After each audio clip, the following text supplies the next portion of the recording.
Cléopâtre Archi, docteur en sociologie au CERLIS, le centre de recherche sur les liens sociaux. Je sais ce qui me stresse, c'est que je ne sais pas où regarder en fait. Ah oui, c'est bon. Clap. C'est parti.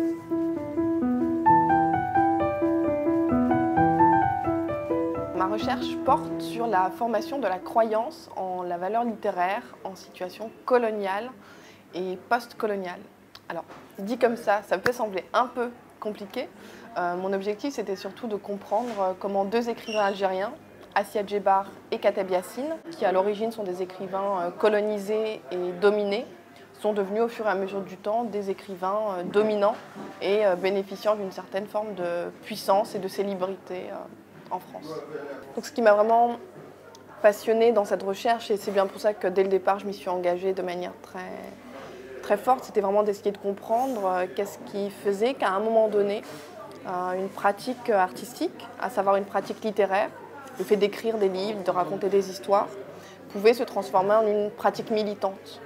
Et comment, en retour, comment parallèlement à cela, de l'autre côté de la Méditerranée, des éditeurs, des journalistes, des philosophes, des lecteurs reçoivent ces textes-là, perçoivent ces écrivains-là, et quelle liaison est-ce qu'il est susceptible de se créer entre des individus qui cherchent à s'émanciper et d'autres individus qui sont au contraire originaires d'une métropole qui est à l'origine justement du système colonial. Ma thèse a duré 4 ans. Je ne sais pas vraiment si c'est long, je ne sais pas vraiment si c'est court. Maintenant, je vois tout ça avec un peu de recul. Mais je me souviens effectivement que ça a été 4 années de travail intense, 4 années d'errance aussi. Je pense que je peux assumer aujourd'hui le terme. Je crois que quand on fait une thèse, on erre dans son appartement, on erre dans sa fac, on erre à la bibliothèque, on erre dans la rue. Moi, je sais que j'ai beaucoup erré de café en café. Mais en tout cas, ça m'a beaucoup aidée parce que je crois que c'était une manière de m'approprier ma thèse, à la fois dans l'idée, dans les idées que j'essayais de développer, mais aussi dans la manière dont il fallait les développer, en étant d'abord en paix avec soi-même. Enfin, voilà, moi j'étais très sensible à des éléments comme ça, très simples, très basiques, qui peuvent sembler être éloignés du monde académique, parfois de sa rigueur, parfois aussi de sa froideur. Donc j'avais besoin de me sentir bien pour réfléchir. Et ensuite, évidemment, de me sentir bien pour écrire. Des écrivains algériens qui écrivent. Qu'est-ce que ça peut bien vouloir dire?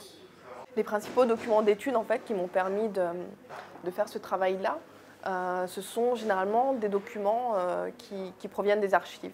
Donc je me suis totalement plongée dans plus de 60 ans de publications éditoriales.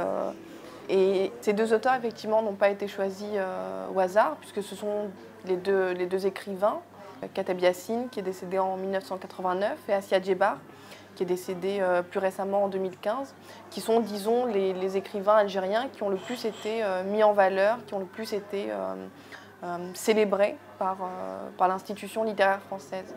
Kateb Yassine, c'est, disons, c'est le poète maudit, c'est l'écrivain errant, c'est celui qui finalement n'aura jamais véritablement trouvé une forme de satisfaction dans la vie qu'il a menée, en raison de la pauvreté, en raison des adversités aussi qui lui ont été opposées.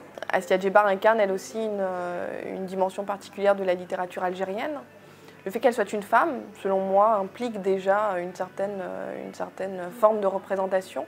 Elle est qualifiée par ses éditeurs de sagan algérienne, de sagan musulmane, enfin voilà, donc elle est très rapidement fondue à une sorte de littérature française féminine, puisqu'à l'époque cette problématique-là est particulièrement prégnante. Les principales maisons d'édition qui vont participer à la valorisation du travail de ces écrivains algériens, c'est principalement les éditions du Seuil pour Kateb Yassine et les éditions Julliard pour Assia Djebar.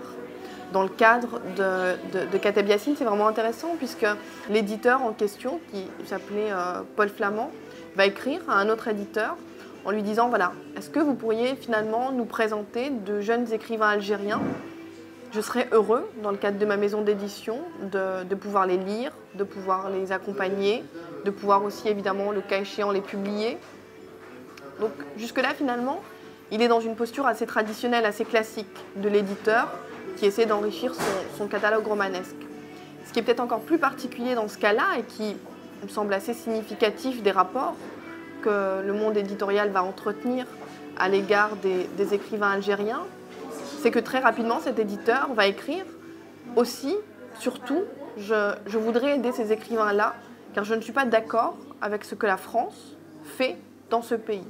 Et j'aimerais, en tant qu'éditeur, parce que j'ai le pouvoir de fabriquer des livres, parce que j'ai le pouvoir de diffuser des idées, aider ces écrivains-là, mais même plus qu'aider ces écrivains-là, j'aimerais les aider à diffuser leurs propres idées.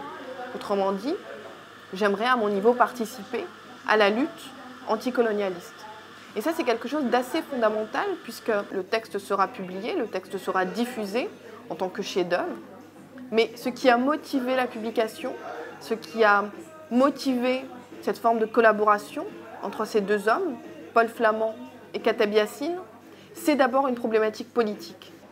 Et ça me semble une idée fondamentale qui vient finalement éclairer deux domaines de la recherche en sociologie. Ça vient dans un premier temps éclairer toute la problématique des mécanismes et des fonctionnements des univers artistiques.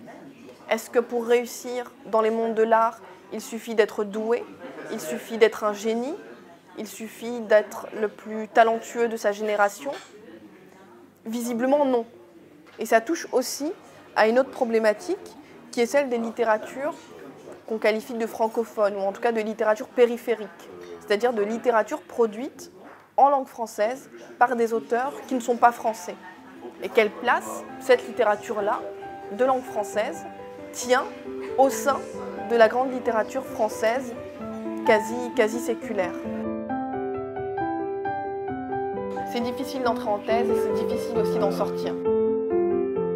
L'une des manières de retrouver du sens au fait de n'être plus doctorant mais d'être maintenant docteur, ça a consisté effectivement en la reprise de la thèse et cette ambition entre guillemets d'en faire un livre, c'est-à-dire de transformer un objet qui n'était destiné qu'à quelques spécialistes en un objet qui au contraire est désormais susceptible de toucher un public plus vaste et qui est finalement un nouveau travail d'écriture.